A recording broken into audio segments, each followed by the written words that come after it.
वैभवलक्ष्मी व्रत कसे करावे हे या व्हिडिओमध्ये आपण बघणार आहोत. श्री वैभवलक्ष्मी मातेचे व्रत श्रद्धायुक्त अंतकरणाने आणि प्रसन्नतेने करावे आणि ते करताना इतरांच्या कल्याणाचीही भावना ठेवावी.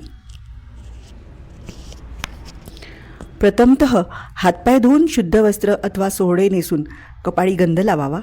घरातील वडील माणसांना नमस्कार करावा आणि चौरंगापाशी यावे. देवीच्या 8ही चित्रांना वंदन करावे. श्रीयंत्राला नमस्कार करावा. आचमन करावे आणि विड्यावर पळीने पाणी घालावे. शंखघंटा पुसून गंध लावावे. श्री गणपतीची पूजा करावी. त्या फुलाने पाणी शिंपडावे. हळद कुंकू, जानवे, शेंदूर, गुलाल, लाल फुलं, दुर्वा, शमीपत्र व्हावेत. निरांजन अगरबत्ती ओवाळावी. गुळाचा खडा किंवा गुळ खोबऱ्याचा नैवेद्य दाखवायचा आणि प्रार्थना करायची. वक्रतुंड महाकाय सूर्यकोटी समप्रभ निर्विघ्नं कुरु मे देव सर्व कार्येषु सर्वदा. देवीची पूजा करण्यासाठी तयार व्हावे. वाटीतील दागिना अगर रुपयाचे नाणे असेल तर ती लक्ष्मीला अत्यंत प्रिय आहे. श्रीयंत्र अत्यंत प्रिय असल्याने या यंत्राला गंध, फूल, अक्षदा वाहून पूजा करावी. नमस्कार करावा. वाटीत ठेवलेल्या लक्ष्मीची पूजा करावी. फुलाने पाणी शिंपडावे. नंतर विविध फुलं अथवा अक्षदा आपण अर्पण करावी. दुर्वा अर्पण करावी. धूपदीप निरंजन दाखवावे. कलशाचे डावे बाजूस नारळ ठेवावा आणि त्यावरही पळीने पाणी घालावे आणि लक्ष्मी स्तवनाचा पाठ म्हणावा.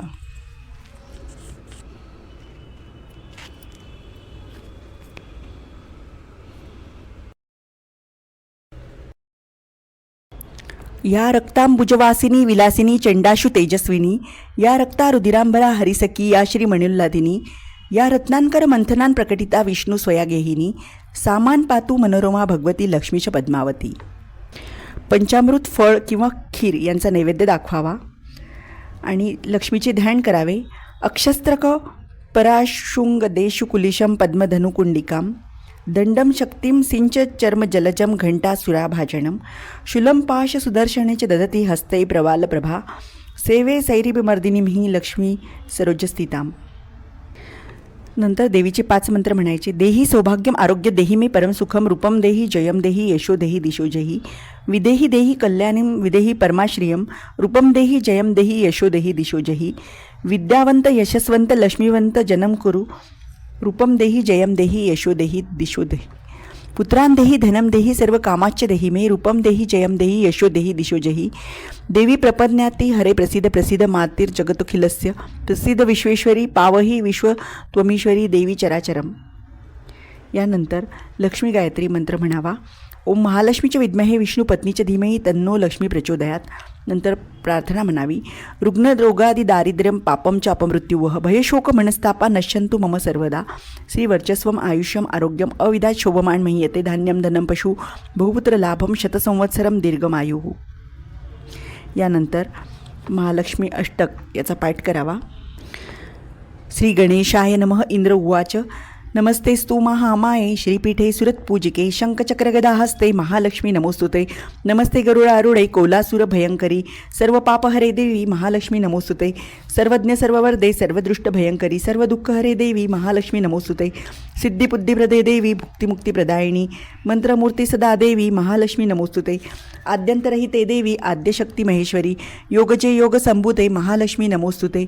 स्थूल सूक्ष्म महारुद्र महाशक्ती महोदरे महापापहरे देवी महालक्ष्मी नमोस्तुते. पद्मासनस्थिते देवी परब्रह्म स्वरूपिणी परमेशी जगन्माते महालक्ष्मी नमोस्तुते. श्वेतांबरधर देवी नालांकर पुरुषिते जगस्थिते जगन्माते महालक्ष्मी नमोस्तुते. महालक्ष्म्यष्टक स्तोत्र पठेत भक्तिमान नर सर्वसिद्धिं वाप्नोति राज्यप्राप्तेति सर्वदा एककालं पठेत नित्य महापापविनाशनं द्विकालं यः पठेत नित्य धनधान्य समन्वित त्रिकाल यः पठेत नित्य महाशत्रुविनाशनं महालक्ष्मीर्भवेत नित्य प्रसन्न वरदा शुभा. श्री महालक्ष्मीची कथा वाचावी. एक फार मोठं नगर होतं. त्या नगरात विविध व्यवसाय चालत असत. जसे कथा कीर्तन, देवभक्ती, देवपूजा वगैरे चाले तसे चोऱ्या, दरोडे, मद्यपान, जुगार हेही चालत असे. नीतिमान आणि धर्मशील माणसे यापासून 4 हात दूर होती. अशा या नगरात एक दाम्पत्य राहत होतं. पतीचं नाव होतं युगंधर आणि पत्नीचं नाव होतं योगिनी. पत्नी भाविक, श्रद्धाळू आणि सुशिक्षित होती. पती उद्योगी होता. स्थिती चांगली होती. संसार सुखात चालला होता. योगिनी रोज देवीच्या देवळात जात असे. एखादे भजन म्हणत असे.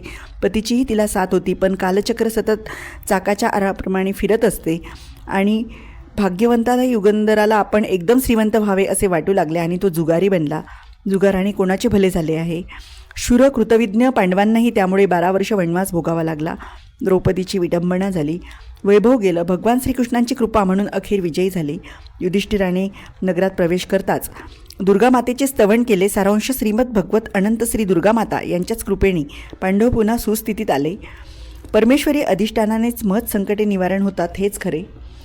युगंधराने आपली संपत्ती, पत्नीचे दागदागिने, सारे वैभव जुगारापायी गमावले आणि मद्याच्या व्यसनाने त्याचा ताबा घेतला. शिलावती योगिनी काबाळ कष्ट करून देवीची करुणा भासू लागली. ती संकोचाने बाहेर सुद्धा पडत नसे. देवळातही जाईनासी झाली. घरीच देवीची करुणा भासू लागली. इकडं काय झालं, देवीला आपल्या प्रिय भक्तिनीची अनुपस्थिती जाणवू लागली. अनन्य चिंतन करणारी, माझ्या भक्तांना आनंद देणारी योगिनी का बरं येत नाही? मला तिच्याकडे गेलं पाहिजे. मग काय उशीर. देवीने श्वेतवस्त्र परिधान केलं, वृद्ध स्त्रीचं रूप घेतलं आणि योगिनीच्या दारापाशी आली. दार बंद होते. योगिनीने अनन्यभावाने करुण्याने देवीसच ओवाळीत होती. वृद्ध स्त्रीने दार वाजवले. योगिनीने दार उघडलं. कोण हवंय आपल्याला आजीबाई? योगिनी म्हणाली, अगं मी तुझ्याकडेच आली आहे. ओळखले नाहीस का? मी देवळात असते, तुझी प्रार्थना भजन ऐकते. आता का बरं येत नाहीस? वृद्धा म्हणाली. योगिनी रडू लागली. वृद्धेने पाठीवरून हात फिरवला. तिचे डोळे पुसले आणि आपली करुण कहाणी योगिनीनं तिला सांगितली. वृद्धेनं सांत्वन केलं. चिंता करू नको म्हणाली. एकाएकी दिव्य प्रकाश खोलीत पसरला. योगिनीला देवीचं दर्शन झालं. देवीने डोक्यावर हात ठेवला आणि म्हणाली, सुखामागून दुःख आणि दुःखामागून सुख हे हाटगाळगा आहे. उदयस्थ सूर्यनारायणालाही असतं आहे. चंद्रालाही लहान मोठं व्हावं लागतं. अमावस्या पौर्णिमा येतच जातात. पण धीरोदात्त माणसं हे जाणून निश्चल राहतात. भगवंताचे अनन्य चिंतन करतात आणि उपासना करतात. सुखदुःख निवेदन त्याला करतात आणि तरतात. माझा भक्त कधीही नाश पावत नाही. त्याचे रक्षण करणे, त्याचा योगक्षेम चालणे हे आम्हीच करतो. तू चिंता सोड. वैभव लक्ष्मी मातेचे व्रत कर, म्हणजे सारं काही नीट होईल. आई, काय आहे हे व्रत ते मला सांगा, मी करेल असं मनापासून योगिनी म्हणाली. देवी म्हणाली, व्रत फार सोपं आणि साधं आहे, मात्र मनात भाव हवा. हे व्रत दर शुक्रवारी करायचे आहे. सकाळी उठावे, स्नानाने शुचिर्भूत व्हावे, दिशांना नमस्कार करावा, लक्ष्मी देवीस नमस्कार करावा, तिचे चिंतन नामस्मरण करावे. जय लक्ष्मी माता, जय लक्ष्मी माता. दिवसभर उपवास करावा. उपवास करणे शक्य नसल्यास, प्रकृतीला झेपत नसल्यास नाही केला तरी चालेल. रात्री जेवणानंतर उपवास सोडावा. संध्याकाळी हातपाय धुवून पूजा करावी. त्यासाठी एका पाटावर किंवा चौरंगावर स्वच्छ पांढरं चौकोनी वस्त्र ठेवावं. त्यावर छोटीशी तांदळाची रास ठेवावी. त्यावर जलपूर्ण कलश ठेवावा. कलशावर एक वाटी ठेवावी. त्यात सोन्याचा किंवा चांदीचा दागिना ठेवावा. तो नसेल तर 1 रुपयाचे नाणे ठेवावे. कलश ठेवण्यापूर्वी राशींवर कुंकवाचे स्वस्तिक काढावे. कलशाला कुंकवाची बोटं अष्टदिशांनी रेघा उभ्या उठवाव्यात. श्रीयंत्र कलशाला टेकून अथवा जवळ ठेवावे. प्रथम सुपारी विड्यावर पाणी सोडून गणपती पूजन करावा. हळदी कुंकू आदी सुगंधी द्रव्य देवीस आणि श्रीयंत्रास अर्पण करावे. तांबडे फूल देवीस वाटीतील श्रीयंत्रास वहावे. देवीचं स्तवन श्लोक म्हणावा. आपली इच्छा सांगावी. प्रार्थना करावी. गुळाचा नैवेद्य दाखवावा.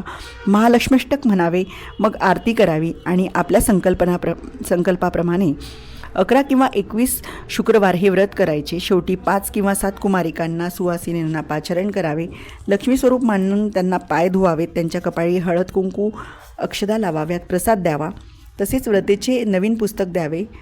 यथाशक्ती भोजन घालावे. देवीच्या नैवेद्यास खीर करावी.